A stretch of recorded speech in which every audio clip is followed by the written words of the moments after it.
जंगल में एक सोनू चिड़ा रहता था। सोनू चिड़ा बहुत ही खूबसूरत और मेहनती था। सोनू चिड़े की एक दोस्त मीना चिड़िया थी।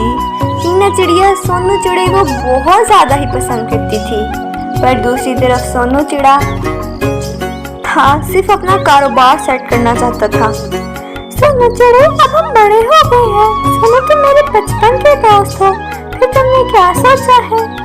मीना चिड़िया, मुझे अभी एक अच्छा सा कारोबार शुरू करना है और बहुत ज्यादा अमीर होना है। अरे सोनू, तुम तो हर वक्त काम की बातें करते हो। बस अब तुम मेरी बात कान खोल कर सुन लो। मैं तुमसे शादी करना चाहती हूँ और हमारी दोस्ती बहुत गहरी और पुरानी है। क्या तुम मुझसे शादी करोगे? अरे मीना, तुम ये क्या कह रही हो? तुम्हें क्या हो गया है? शादी के बारे में तो मैंने अभी कुछ सोचा भी नहीं है और मैं शादी अभी करूंगा मैं नहीं, क्योंकि मुझे अपना कारोबार अच्छे से सेट करना है और काफी ज्यादा पैसा कमाना है। सोनू चिड़ी, तुम क्या कह रही हो? तुम्हें हर हाल में मुझसे शादी करनी पड़ेगी, कि तुम तो मुझे पसंद करते हो ना? अरे मीना, तुम गलत सोच रही हो। ऐसा कुछ नहीं है। तुम बहुत खूबसूरत हो, पर मैं तुमसे अभी शादी नहीं कर सकता हूँ। सोनू चिड़े की बातें सुनकर मीना चिड़िया बहुत ज्यादा गुस्से में आ जाती है और वहाँ से चली जाती है। आज मेरे साथ सोनू ने बिल्कुल अच्छा नहीं किया है। वो मेरे साथ शादी नहीं कर सकता। इसका मतलब है कि वो अमीर होने के बाद अपनी पसंद से शादी करेगा, पर ये सब तो मुझसे देखा नहीं जाएगा। ये कहकर मीना चिड़िया वहाँ से भी चली जाती है और जंगल में जहरीली जड़ी बूटियों के पास आ जाती है और फिर वह जड़ी बूटियाँ खाने लगती है। देर में ही जड़ी बूटियाँ खाते ही मीना की तबीयत धीरे धीरे खराब होने लगती है कि वही मीना चिड़िया का मानो चूड़ा भी वहाँ पर आ जाता है। मेरी बहन, तुम्हें क्या हो रहा है? तुम ऐसे जमीन पर क्यों लेटी हो? नहीं सोनू, चिड़ा मुझसे शादी नहीं करना चाहता था, इसलिए मैंने ये जहरीली जड़ी बूटियाँ खा ली हैं। अब मैं नहीं जीना चाहती हूँ। बस फिर इतना कहते ही मीना चिड़िया मर जाती है। इस सोनू चिड़े की वजह से मेरी इकलौती बहन ने अपनी जान दे दी है। मैं इसको सबक सिखा कर ही रहूंगा और कभी खुश नहीं रह सकता। इस सोनू चिड़े की शादी किसी दूसरी चिड़िया से नहीं होने दूंगा। जब सोनू चिड़े को यह बात पता चलती है कि मीना चिड़िया ने उसकी वजह से अपनी जान दे दी है, तो वो उदास होकर रोने लगता है। मीना चिड़िया इतनी जज्बाती और बेवकूफ होगी, मैंने सोचा भी नहीं था। मेरे लिए भला वो अपनी जान कैसे दे सकती है? बस फिर ऐसे ही काफी महीने गुजर जाते हैं। सोनू चिड़े की कड़ी मेहनत के बाद सोनू चिड़ा अमीर हो जाता है और फिर एक बड़ा सा फलों का खेत और दुकान खरीद लेता है। आज मैं बहुत खुश हूँ राजू कबूतर। आज मेरी कड़ी मेहनत के बाद बहुत अच्छा कारोबार बना ही लिया मैंने और अब मैं अमीर हो गया हूँ। बस अब मेरी शादी का वक्त आ गया है। मैं शादी करना चाहता हूँ। अरे सोनू चिड़े, तुमने तो मेरे मुंह की बात ही छीन ली। मैं भी तुमसे यही कहने वाला था कि अब तुम्हें शादी कर ही लेनी चाहिए। और तुम्हारे अच्छे दोस्त होने के बाद मैंने तुम्हारे लिए एक सुंदर और अच्छी चिड़िया देख ली है। अरे वाह कबूतर, अगर तुमने मेरे लिए कोई चिड़िया देख रखी है तो वो अच्छी ही होगी। अगले दिन कबूतर सोनू चिड़े को टूनी के घर ले आता है। सुने चिड़िया, चिड़े, इस चिड़िया की बात मैं कर रहा था। अरे वो मेरे दोस्त टूनी चिड़िया तो वाकई ही बहुत खूबसूरत है। इनको घर देखकर तो यही लग रहा है कि ये भी मेरी तरह काफी मेहनती है। जी सोनू चिड़े, आपने सही कहा। मैंने सख्त मेहनत करके बड़ा सा घर बनाया है और साथ में अपने एक सब्जियों का खेत भी लगाया है। फिर सोनू चिड़े को चिड़िया पसंद आ जाती है और अगले ही दिन सोनू चिड़िया टूनी चिड़िया से शादी कर लेता है। सोनू चिड़े की शादी की खबर जब मानो चिड़े तक पहुंचती है तो वो बहुत ज्यादा गुस्से में आ जाता है। मैं अपनी बहन मीना से किया वादा जरूर पूरा करूंगा और सोनू चिड़े की शादी में जल्द ही खत्म करवा दूंगा। दूसरी तरफ सोनू चिड़ा और टूनी चिड़िया खुशी खुशी रह रहे होते हैं। टूनी चिड़िया, तुम बहुत अच्छी हो, पर तुम्हारा भाई हर किसी से लड़ाइयाँ क्यों करता रहता है? उसे कुछ तमीज सिखाओ तुम। अरे मेरा भाई इतना चंगड़ा ये जरूर है, मगर मैं इनके खिलाफ एक लफ्ज नहीं सुन सकती हूँ। दूसरी तरफ मानो चिड़ा सोनू चिड़े की शादी तोड़वाने की प्लानिंग कर रहा था कि उसे टूनी का भाई नजर आता है, जैसे कुछ कौवों ने घेरा होता है। अरे ओ चिड़े, मैंने तुम पर भरोसा करके तुम्हें कितना सारा अनाज डाल दे रखा है, पर अब तुम हमारा अनाज वापस नहीं कर रहे हो। मैं नहीं दूंगा कोई अनाज, कर लो जो करना है तुम सब।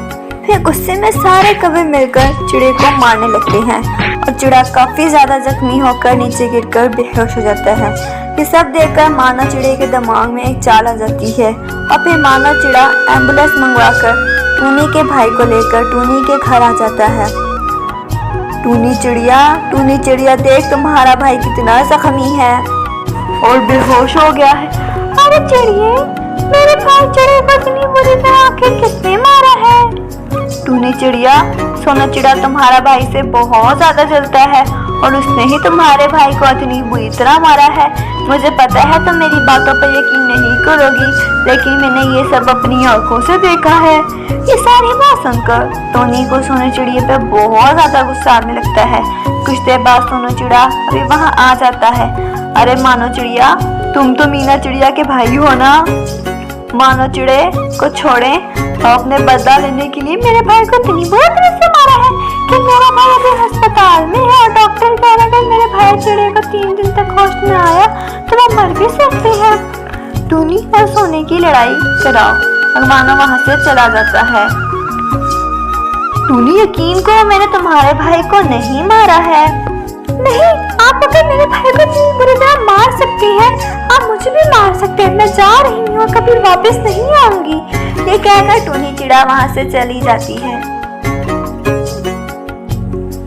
टोनी चिड़िया के जाते ही मीना का भाई मानो चिड़ा वहां आ जाता है। देखा सोनू चिड़े, मैंने तुमसे अपनी बहन का बदला आखिर ले ही लिया। अब टूनी चिड़िया कभी वापस नहीं आएगी और तुम्हें पता है कि मैंने टूनी चिड़िया से झूठ कहा है कि तुमने उसके भाई को मारा है। टूनी चिड़िया के भाइयों को कौवे के खानदान वालों ने मारा है और बेचारी टूनी चिड़िया समझ रही है कि इसके भाई को तुमने मारा है। मानो चिड़े, मैंने तुम्हारी बहन के साथ कुछ भी गलत नहीं किया था, फिर तुम मुझसे बदला क्यों ले रहे हो? मुझे कुछ नहीं पता। तुम्हारी वजह से मेरी बहन मीना आज मेरे साथ नहीं है, इसलिए मैं तुम्हें कभी माफ नहीं करूंगा। बस इतना कहकर मानो चिड़ा खुश होकर वहां से चला जाता है। मानो चिड़े की बात सुनकर सोने चिड़े को एक ख्याल आता है। मानो चिड़े ने बताया है कि कालू कौवे के खानदान ने टूनी के भाई को मारा है, कुछ तो करना ही पड़ेगा। फिर सोनू चिड़ा फौरन ही कालू कौवे के पास चला जाता है। फिर सोनू चिड़ा फौरन ही काले कौवे के पास चला जाता है और फिर सोनू चिड़ा काले कौवे के पास आकर इन्हें सारी बात बता देता है। कालू कौवे भाई, बस तुम टूनी चिड़िया को सारी हकीकत बता दो कि मैंने उसके भाई चिड़े को नहीं मारा है। सोनू चिड़े, टूनी चिड़िया का भाई मुझे बिल्कुल पसंद नहीं करता है। मैंने उसे ढेर सारा अनाज उधार पर दिया था, मगर उसने मेरा अनाज मुझे वापस ना किया, इसलिए हम सब ने कौवों ने मिलकर उसे बुरी तरह मारा है। अगर अब तुम कहते हो तो मैं टूनी चिड़िया को सारी सच्चाई बता दूंगा। सोनू चिड़ा कालू कौवे को लेकर टूनी के पास चला जाता है। आप यहाँ पे क्यों आए? मैंने आपको मना किया था ना। रुक जा टूनी चिड़िया, मुझे तुम्हें एक बात बतानी है। हमारे भाई चिड़े ने कुछ वक्त पहले मेरी बीवी गोरी कौवी के 2 अंडे तोड़ दिए थे, लेकिन मैंने फिर भी उसे कुछ नहीं कहा था। और अभी कुछ दिन पहले की बात है कि मैंने उसे थोड़ा सा अनाज उधार दिया था। तुम्हारा भाई मुझे वापस नहीं कर रहा था, इसलिए मैंने गुस्से में तुम्हारे भाई को इतनी बुरी तरह से मारा है। सोनू चिड़े की तो इसमें कोई गलती भी नहीं है, फिर भी आकर तुम सोनू चिड़े से क्यों नाराज हो? जी मुझे माफ कर दें, मैंने यूं ही इस मानो चिड़िया के पापा में आकर इतना बुरा भला कहा आपको और छोड़कर भी चली गई।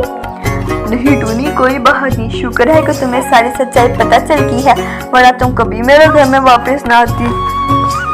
सोनू जी, आप मुझसे बिल्कुल ठीक कहते थे कि मेरा भाई बहुत बुरा है, लेकिन मैं आपकी बातों पर कभी यकीन नहीं करती थी। आज मुझे मेरे भाई की सारी सच्चाई पता चल गई है। इसको तो जरूर सजा मिली है, इसको अपने गुनाहों की सजा मिल ही गई है। कालू कौवे, मैंने तुमसे टूनी के भाई की जगह माफी मांगता हूँ और चिड़े भाई ने जितना भी अनाज तुमसे उधार लिया था वो सब मैं तुम्हें लौटा दूंगा। इस तरह से टूनी चिड़िया और सोनू चिड़िया दोबारा से खुशी खुशी रहने लगते हैं।